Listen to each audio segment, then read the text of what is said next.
Sid Ali Kawa. Sid Ali Kawa, ancien sportif, a pratiqué le football, sa passion depuis sa tendre enfance, durant de longues années.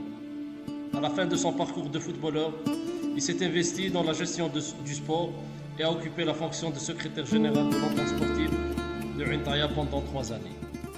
L'idée de la création d'un club sportif musulman à Intaya remonte à la fin des années 30. En 1938 ou 1939, en effet, une première tentative a été faite pour la constitution d'un club musulman sous le sigle de l'Olympique musulman à Intaya, OMAT. Mais cette tentative s'est heurtée à l'opposition de tant des dirigeants du club européen, l'USAT, qu'à la municipalité de l'époque. L'avis défavorable émis par les autorités communales a entraîné le rejet pur et simple du dossier par la préfecture. Les promoteurs de cette première tentative étaient messieurs Bouziane Ahmed, Ben Farhat Mohamed, Reba Chaban, dite Chaban Ammari. En 1946-47, les démarches pour la création du club sous la dénomination d'entente sportive Intaya ESAT ont abouti après maintes tergiversations de la part des autorités locales. Il est vrai cependant que la municipalité, élue à la fin de la Deuxième Guerre mondiale, comptait en son sein quelques membres, un tant soit peu libéraux. Néanmoins, il a été quand même imposé 2 membres européens dans le bureau de l'association. Les raisons étaient évidemment claires et compréhensibles. Les promoteurs de cette dernière démarche étaient Bouziane Ahmed, Farhat Mohamed, Rebah Chaban, dit Chaban Ammari, Ben Farhat Hamidou, Boukerouchat Boujma dit Tayyib. L'association agréée par la préfecture, le premier bureau a été composé comme suit, étant précisé que sa composante, hormis les 2 membres européens, constitue les membres fondateurs du club.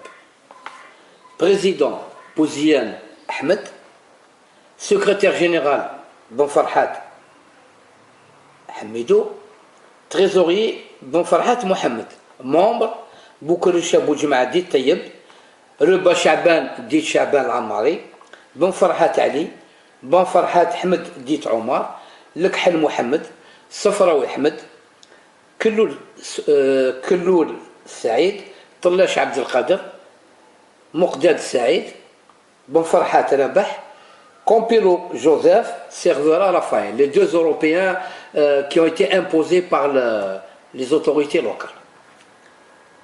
Le club participe pour la première fois au championnat de la saison 47-48 en 4e division. Les équipes seniors sont engagées.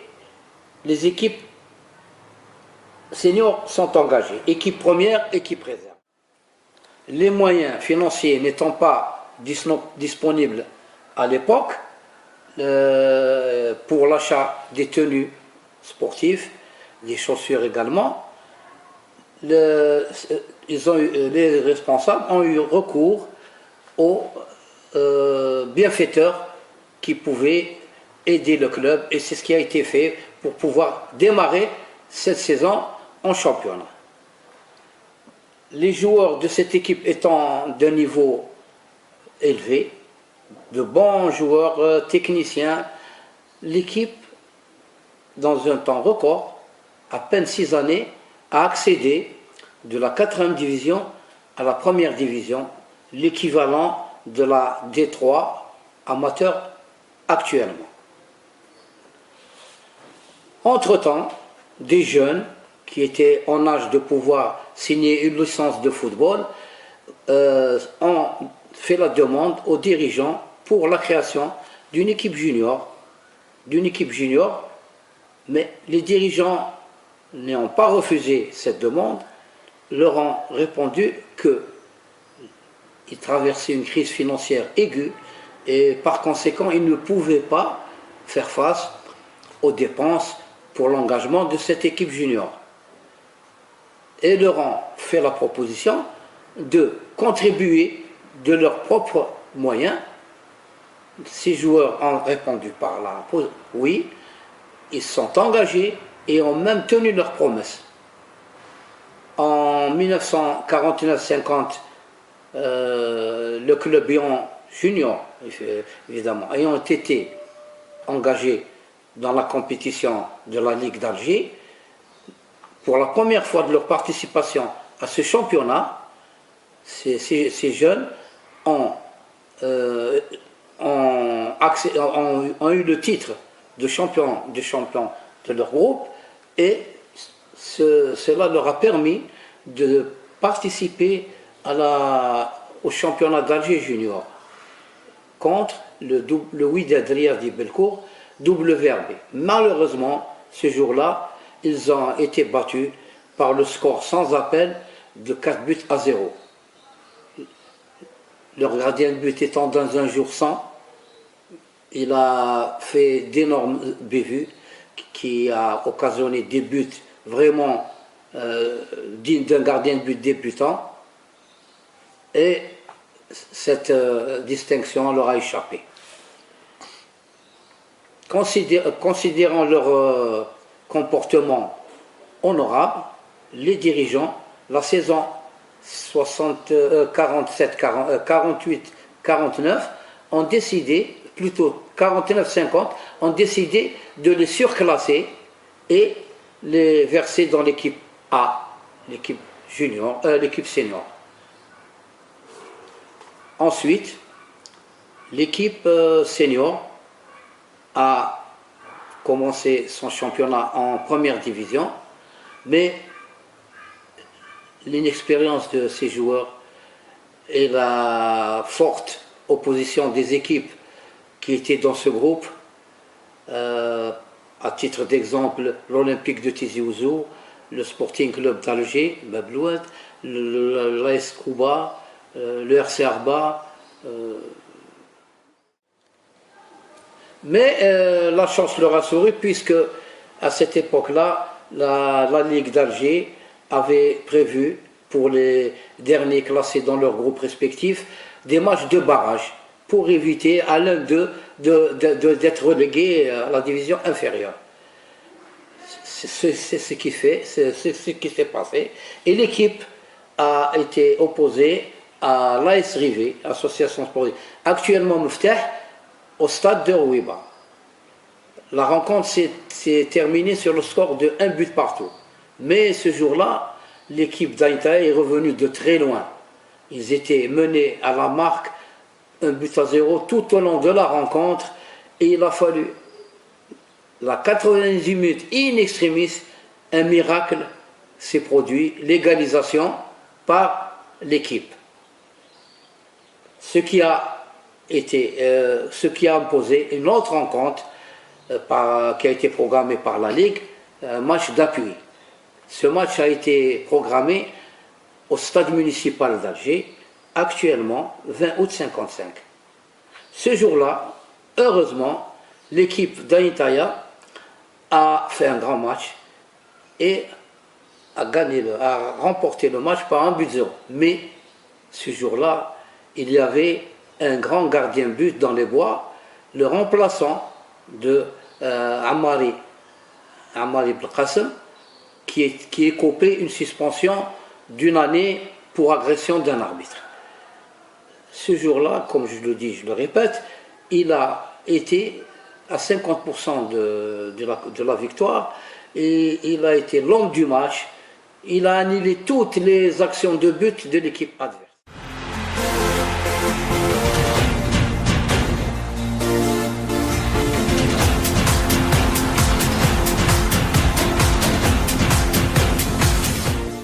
De cette rencontre se nommait le Cal Fozil, dite Métouche.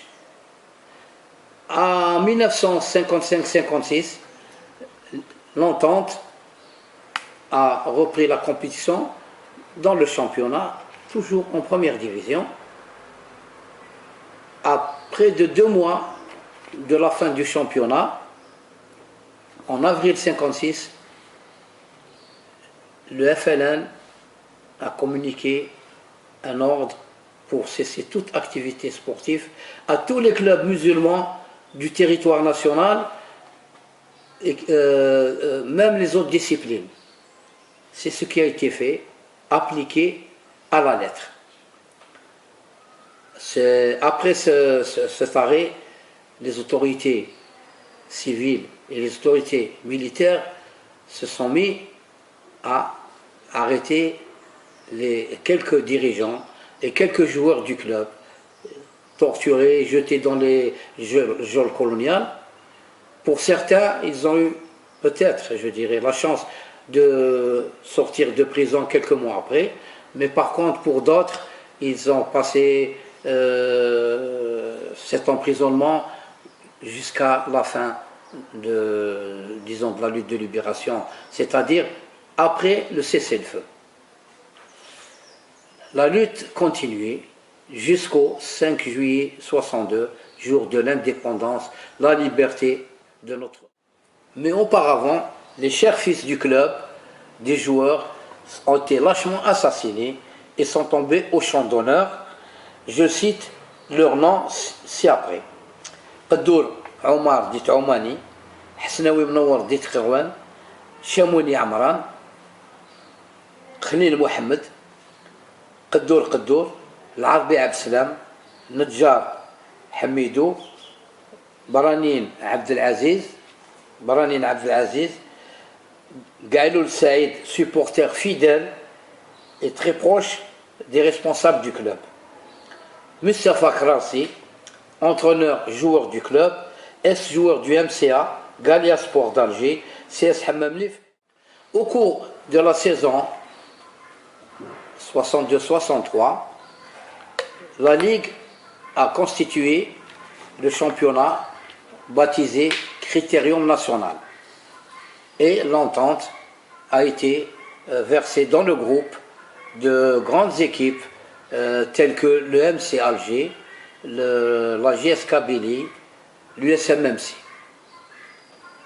Ils ont été classés dans une bonne position, ce qui leur a permis d'être, pour la saison 63-64, classés dans la première division, comme ils étaient avant la cessation des activités.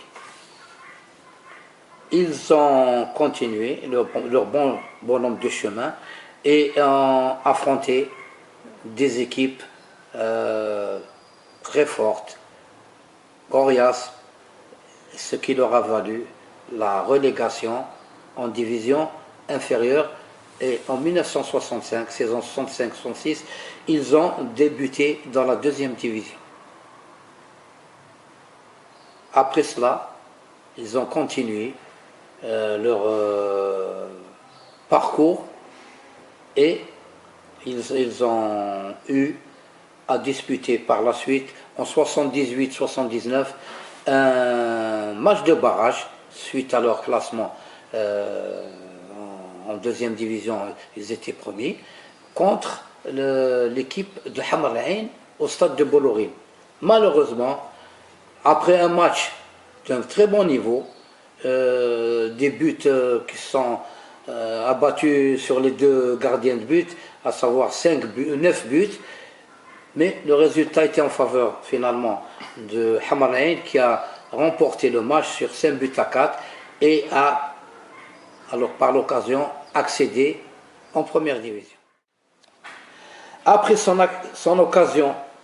accession ratée contre Hamar Ain, l'équipe a réussi quelques saisons après à accéder à la division supérieure, battant l'équipe de HC Ain Bessam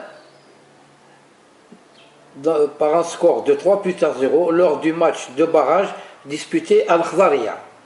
Au retour, ce jour-là, la très nombreuse foule composée de supporters ayant accompagné l'équipe ont fêté l'accession comme il se devait, formant de longs cortèges desquels fusaient les coups de klaxon et les cris de joie des supporters.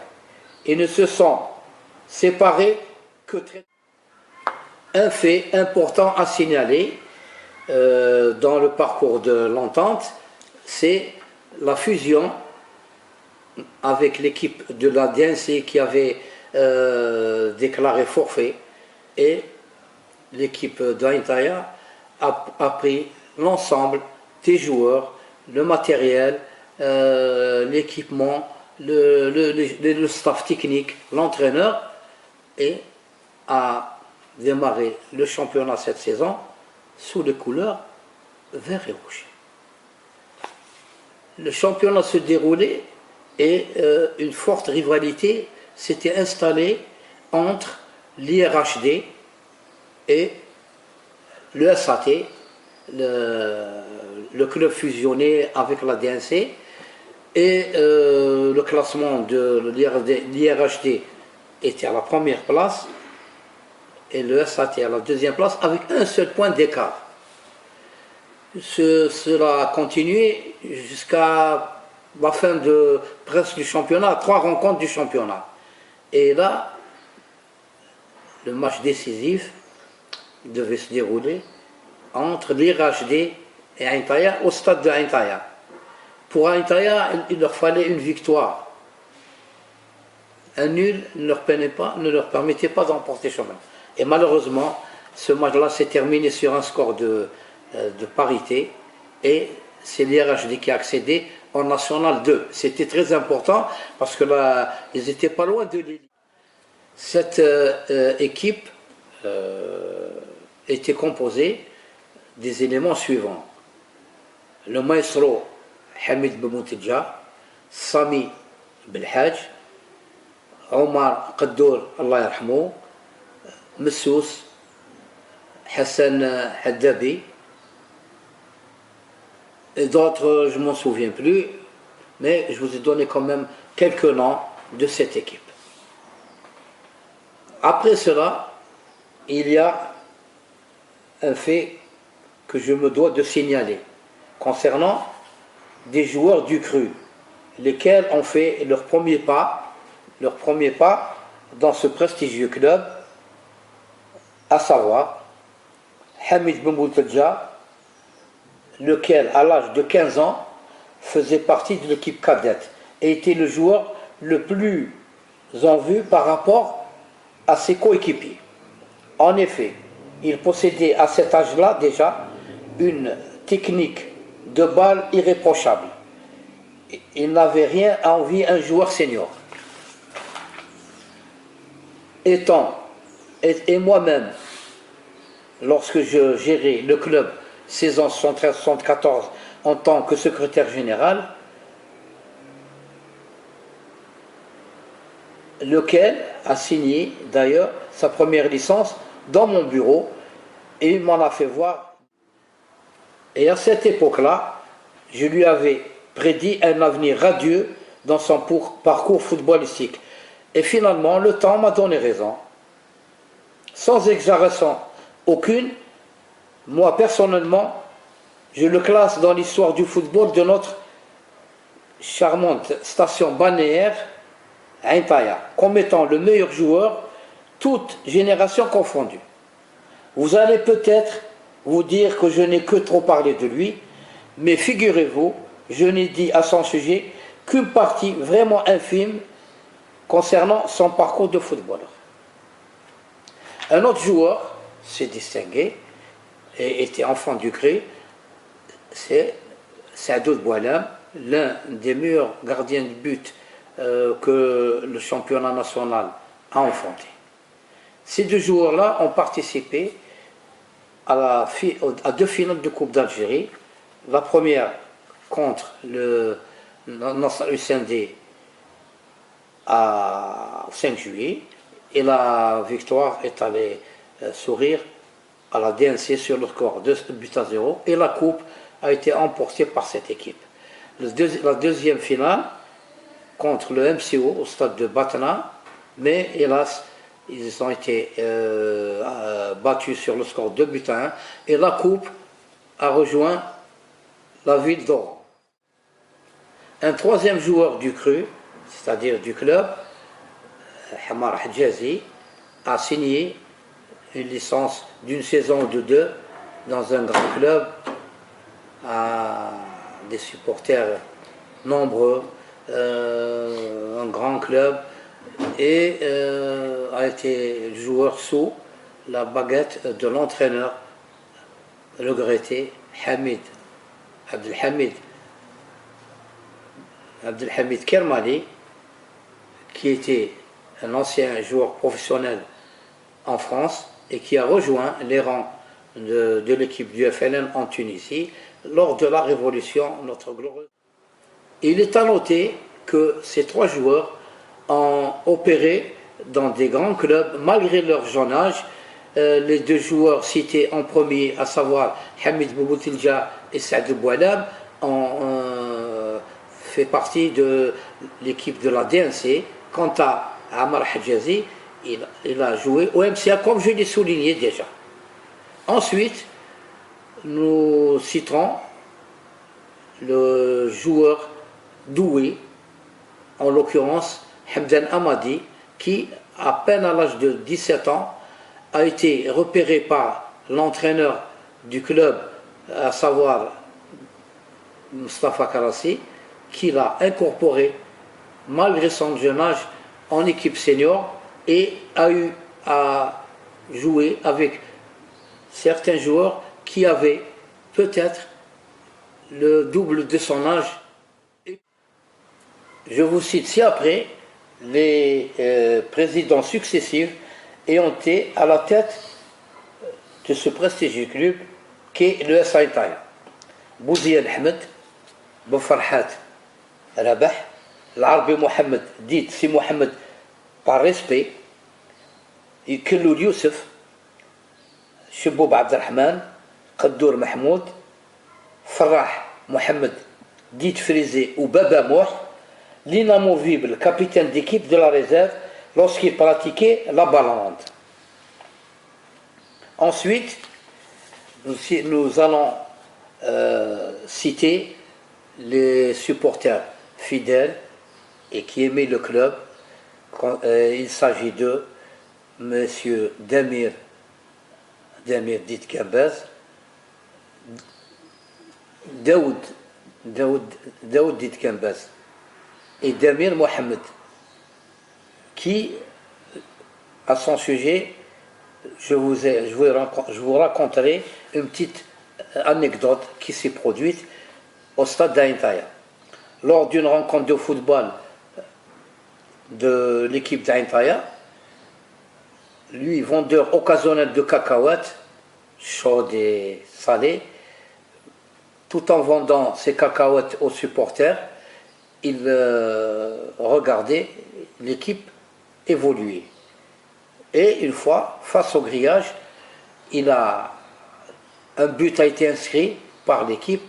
Lui, dans son enthousiasme et la joie indescriptible qu'il avait gagnée, n'a pas pu maîtriser ses nerfs et a jeté en l'air son sac de cacahuètes sans se rendre compte, et ces cacahuètes sont volatilisées en l'air.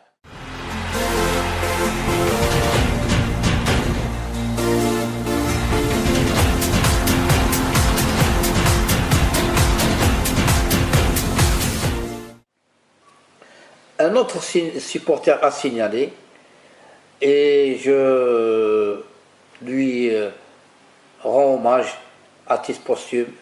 Il s'agit de Ami Mohamed Boussena, très proche des dirigeants du club et fidèle et amoureux supporter de Nantes. Cette photo a été prise en 1950 lors d'une rencontre disputée dans un tournoi organisé par le club de Cap Matifo, à l'ancien stade dénommé Laya.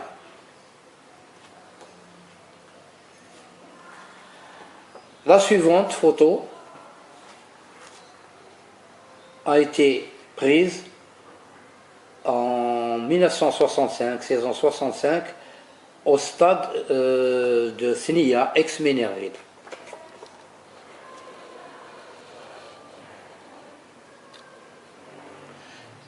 Lors de la rencontre face à l'équipe locale, le SC Merlin, et le match s'est soldé par la défaite de l'équipe sur le score de 3 buts.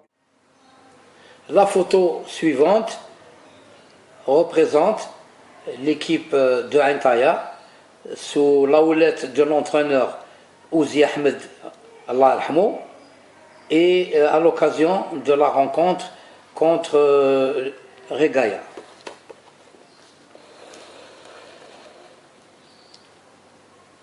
Rencontre qui s'est terminée sur le score de 2 buts partout en 1965.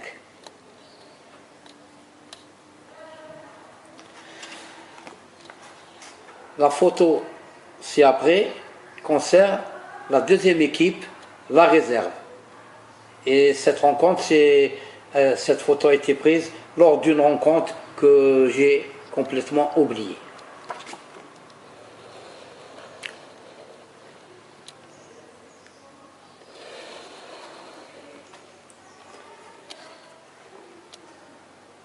Celle-ci représente l'équipe lors du fameux match contre le MC Fondouk qui s'est déroulé à Intaya et qui a été remporté par le SAT sur le score de 1-0, saison 73-74.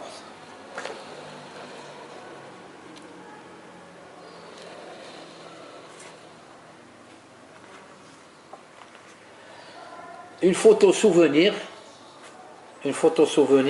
qui a été prise à l'occasion du match barrage pour l'accession en première division disputé à l'Akhzariya.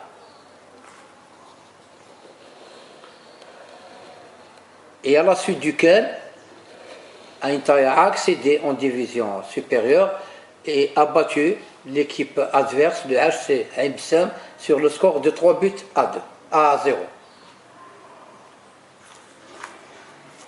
Ici, j'ai quelques photos de matchs vétérans organisés au stade d'Intaya durant des années. Cette photo représente l'équipe vétéran lors de la saison 1985-86, ce qui s'est déroulé sur le stade d'Intaya contre une équipe dont j'ai complètement oublié le nom.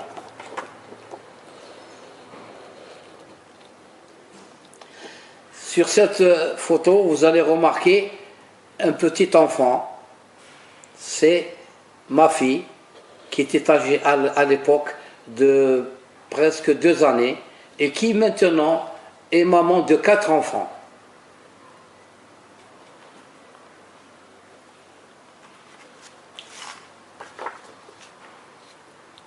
Cette photo me représente lors d'un match vétéran disputé sur le stade d'Intaya et comme vous pouvez constater, je suis en plein acte. J'adresse ici une pensée particulière à la mémoire de feu Boussaber Mouloud, talentueux joueur qui a fait des beaux jours de l'équipe d'Intaya et fut un grand entraîneur durant de nombreuses années.